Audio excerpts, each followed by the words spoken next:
Trade ડીલની અનિશ્ચિતતા વચ્ચે ભારત પર વધુ ટેરિફના અહેવાલે અને વિદેશી રોકાણકારોની સતત વેચવાલી પાછળ ભારતીય શેરબજારમાં ઉછાળે વેચવાલી જોવા મળી હતી.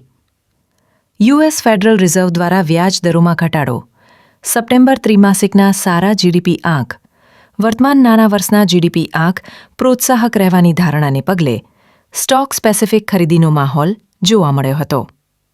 ટ્રેડિંગ સંદર્ભે જોઈએ તો નિફ્ટી ફ્યુચર 25,808 પોઈન્ટથી 26,202 પોઈન્ટની અતિ મહત્વપૂર્ણ ટ્રેડિંગ રેન્જ સાથે ઓટો, મેટલ, કોમોડિટીઝ, હેલ્થકેર અને ટેલિકોમ્યુનિકેશન સેક્ટર્સમાં સ્ટોક સ્પેસિફિક ખરીદી યથાવત રહી છે.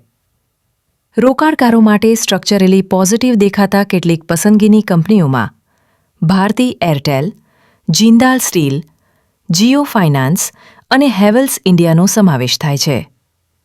ભારતીય શેરબજારના ડેઇલી અને વિશ્વસનીય અપડેટ્સ મેળવવા માટે અમારી વેબસાઇટ www.nikhilbhatt.in ને સબસ્ક્રાઇબ કરો. The securities quoted are for illustration only and are not recommendatory.